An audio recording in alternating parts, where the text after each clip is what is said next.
Music. Let me pose a straightforward yet profound question to you.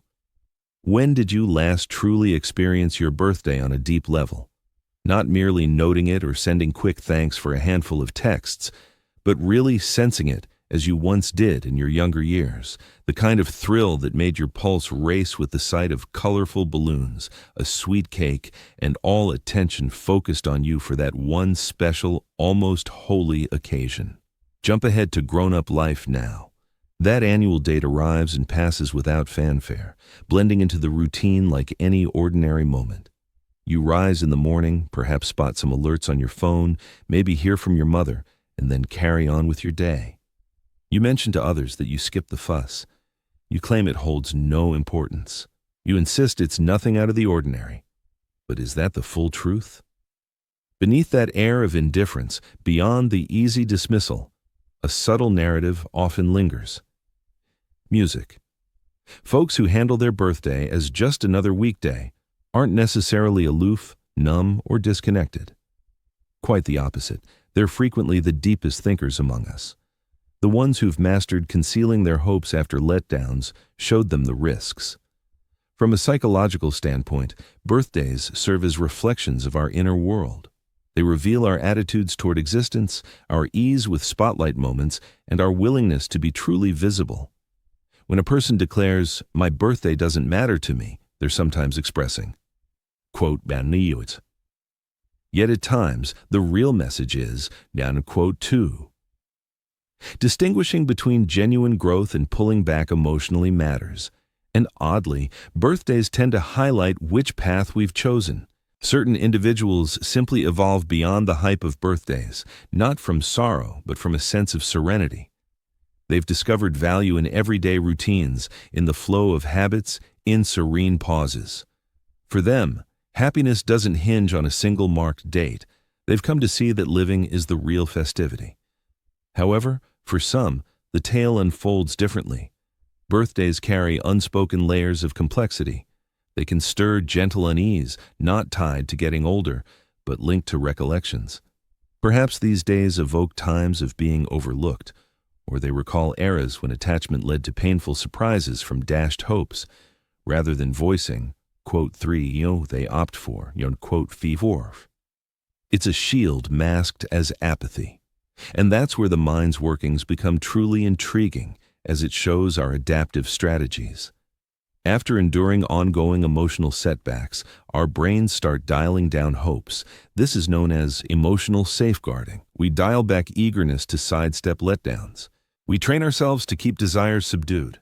Though it may seem poignant, it's essentially a sign of emotional savvy, a method to sustain equilibrium. The mind favors steadiness over thrills when those thrills have repeatedly caused hurt. But consider this irony. Gradually, that very safeguarding can soften our capacity for delight. The once guarded heart grows overly cautious.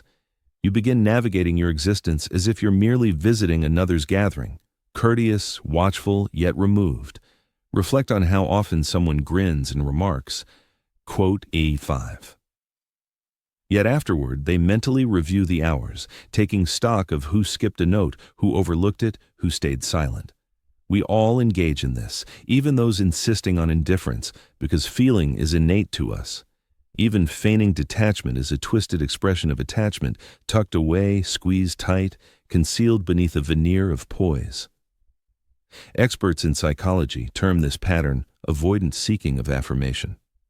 It's the act of persuading yourself that a claim isn't required, stemming from a fear of lacking it. This often emerges in those who've realized at some juncture that emotional desires were burdensome, that opting for zero needs proved simpler than facing repeated heartaches. Thus, encountering someone who views their birthday as routine doesn't mean they're cut off emotionally. At times, they've simply reconciled with letdowns. They've swapped fervor for mastery. Yet mastery demands a price. Beneath the serene facade of "it's merely routine" rests a core emotional reality.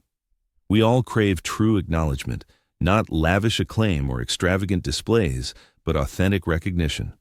Birthdays hold profound symbolism. They signify our very being, the sole annual occasion that's wholly yours. not based on accomplishments, not dependent on companions, but purely for your presence in the world. For numerous individuals, this cue evokes a blend of sentiments. Some experience thankfulness, others isolation. Some encounter the pair simultaneously, like an odd mix of reminiscence and detachment. This stems from how birthdays, consciously or not, confront us with the passage of time. They highlight our progress and our stalls. That's the understated mental catalyst many ignore. For certain people, approaching their birthday as commonplace helps anchor their feelings. It's their method of preventing time from weighing too oppressively. Quote 7. They reason. Quote 8. Moreover, this evolution carries cultural undertones. During youth, birthdays function as communal markers. Birthdays link us to our sense of community. Yet as grown-ups, that focus can seem out of place. Plenty of adults grapple silently with the pull between desiring recognition and fearing they might come across as desperate. This internal conflict manifests quietly in their approach to their own special day. Underneath it all, something shifts when you've always been the dependable type, the resilient one, or the provider. Your psyche absorbs a core belief. Your happiness takes a back seat. You train yourself to minimize your desires. You turn into the person who recalls every other person's milestone but overlooks your own. Gradually, your birthday begins to lose its significance. You might not even know how to react if someone organized a major event. It strikes you as uncomfortable, perhaps superfluous.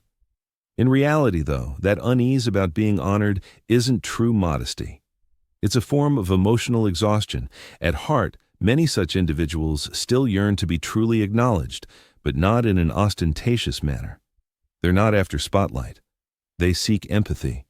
They long for another to recall not merely their birth date, but the person they've evolved into over the past 12 months. That's the irony of growing emotionally independent. The more you rely on your own strength, the tougher it is to accept affection without doubt. Thus, birthdays turn into neutral territory, spots where openness might typically emerge only to be swapped for sensibility. No big deal, you might remark. We can just navigate the day.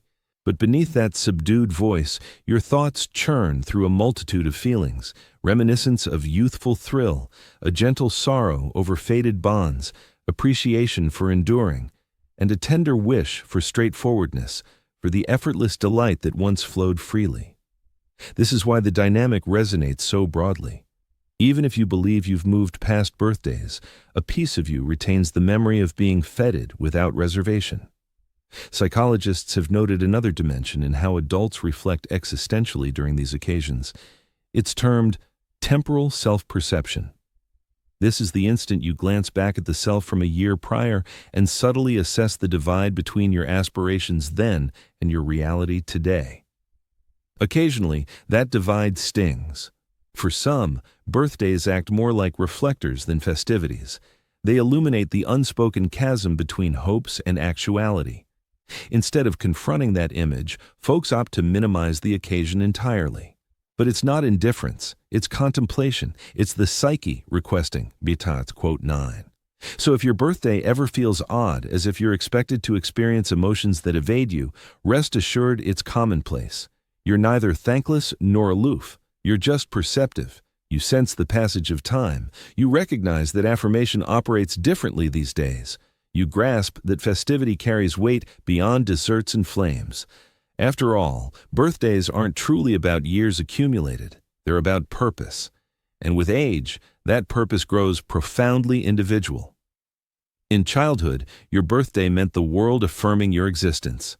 As an adult, it involves you affirming your own worth.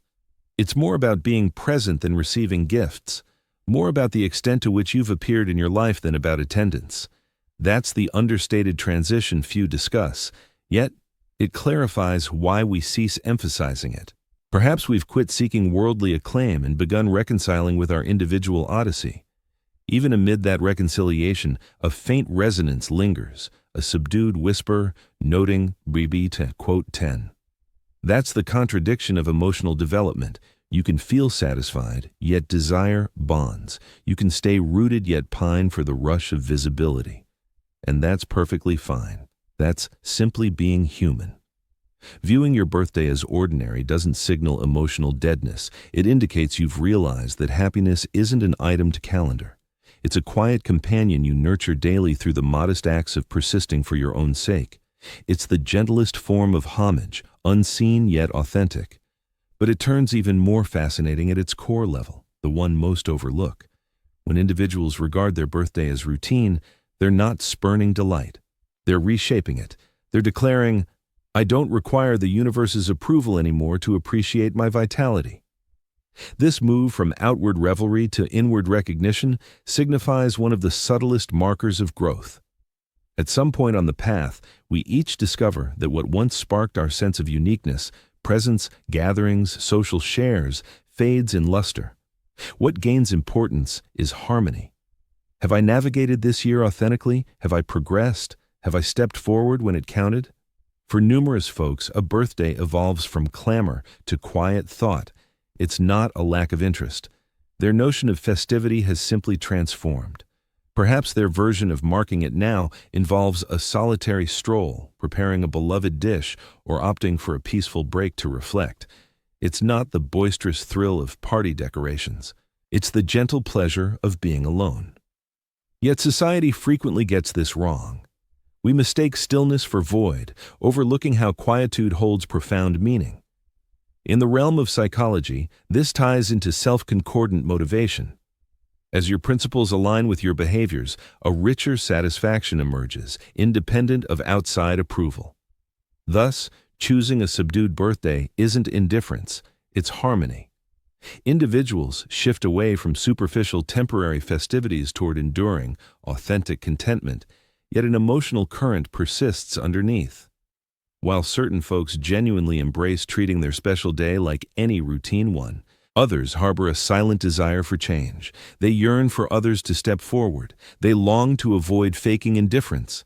That inner conflict, craving visibility while appearing detached, represents a deeply human dilemma. We all grapple with it. The pull toward acknowledgement without solicitation, the wish for acclaim without demanding it. It's that shared yearning bridging self-reliance and closeness. From a psychological view, this links to earned secure attachment. Those who've endured relational letdowns, perhaps in upbringings marked by unreliable or conditional care, develop self-dependence. Yet even the most autonomous carry a subtle expectation that others will pierce their defenses. Birthdays, then, turn into understated trials, unspoken ones that the psyche monitors discreetly. Who recalled? Who connected unprompted? Who perceives you amid your invisibility? And though you convince yourself it's trivial, a quiet corner of you still tallies. That's not frailty, it's our shared essence. No level of introspection or relational autonomy erases our fundamental craving for bonds. We simply master concealment. Birthdays also reveal an intriguing duality in our time perceptions. For many, they signal advancement. For some, burden. The mind interprets that burden variably, shaped by personal backstory. If prior years brought satisfaction, such occasions mark achievements. But should the recent stretch feel burdensome or unclear, a birthday might confront you softly with your own progress, a nudge that time advances, leaving unresolved inquiries lingering. This explains why folks often merge the date into surrounding days. It's not evasion, it's protection. It's declaring, quote, yourself. Yet within that hush, the occasion retains significance. It evokes recollections, appreciation, remorse, and wistfulness simultaneously. Your inner self seems to audit shifts and stabilities alike. Amid this mental exchange, a potent insight arises. You grasp that birthdays, freed from customs and pressures, serve as awareness markers. They compel a brief halt to ponder. But, quote, handling your birthday routinely doesn't signal dodging these inquiries. It could indicate confronting them inwardly, away from observers. After all, not all personal development requires publicity. Certain progress stays unseen. It's evident in altered responses over time. In quicker pardons, fewer grievances, or spotting wonder in overlooked instants. Perhaps that's the most genuine festivity, when the day itself needn't sparkle because you've discovered magic within the everyday. All the same, a tender reminder holds value. Even the most autonomous spirits merit feeling valued occasionally, not for affirmation's sake, but because affirmation sustains the facets of us that support others. Those who navigate birthdays unremarkably tend to be the steadfast supporters in their networks, the ones tracking your key moments, initiating contact, offering freely without tallying. And at times, such individuals overlook their own right to shine, that it's fine to receive in return, that joy needn't be merited through constant resilience. For even the steadiest essences require gentle heat, and the freest spirits still seek recognition, not for their contributions, but their inherent worth. There's no flaw in desiring it, no frailty in its absence. If that subtle longing has ever stirred on your birthday, the sort that seeks no spotlight yet resonates internally, it's your core signaling that bonds endure in importance. It's affirming your profound humanness. And that's precisely the essence of the occasion. It's not about honoring flawless success or grand accomplishments. Rather, it's about recognizing that you're persisting, growing, adapting, and still grappling with the essence of existence. Perhaps the mindset of those who view their birthday as an everyday event isn't rooted in apathy. It could be about harmony, blending delight with contemplation, embracing that feelings don't always need to shout to hold truth. Even amid that serenity, room exists for subtle acts. After all, a single message can brighten someone's world, a quick voice clip, a brief chat, or a simple show of being there. We often undervalue the impact of those modest nods on folks who shrug. Quote 14. For them, the scale of the event isn't key. It's the authenticity that counts. It's about feeling seen, that their understated life still sends waves into the world, still holds value for others. And that might capture the true essence of the psychology here. At heart, we all crave visibility. We simply yearn to be cherished in ways that resonate with us. Certain folks crave spectacles, while others seek tranquility. Some thrive on shocks, others on reliability. Some desire gatherings, others a single attentive ear. And that's perfectly fine. No universal formula exists for embracing your own life. So if your birthday unfolds routinely, if you headed to the office, brewed your brew, scanned your inbox, and pressed on, perhaps it's not a flaw to mend. Maybe it's a strength to cherish. What you're conveying is, my days already brim with purpose. No single one needs to amplify it. That's not withdrawal. It's thankfulness veiled as composure. Yet, allow yourself vulnerability too. If you long for the thrill of past years, that's valid. Yearning for your youthful spirit isn't backsliding. It signifies recalling the wonder of naivety before life instilled caution. And that recollection could be the finest present you offer yourself on your birthday, honoring the kid who once eagerly awaited the clock's strike with sparkling anticipation, convinced a single day could brim with endless wonder. That inner child lingers within, not awaiting festivities, but recognition, eager for you to murmur. Quote 16. Such a tribute endures beyond flickering flames. It lingers enduringly. So should your birthday ever seem mundane, skip the self-reproach. It's not void, it's progress. It's the psyche discovering that significance thrives without clamor. Still, in the hush, if another recalls, welcome it. Let them utter your name. Let them affirm your importance, because you are vital. On routine days alike, especially when you handle your birthday as ordinary. For that might be the loveliest aspect of maturing, realizing festivity doesn't demand fanfare. Occasionally, it merely calls for mindfulness, a pause in the bustle, an intentional inhale. No need to voice a desire. You embody one, a vibrant thread linking every past self that reached this point. And that's deserving of quiet acclaim, year after year, with or without fanfare. Music.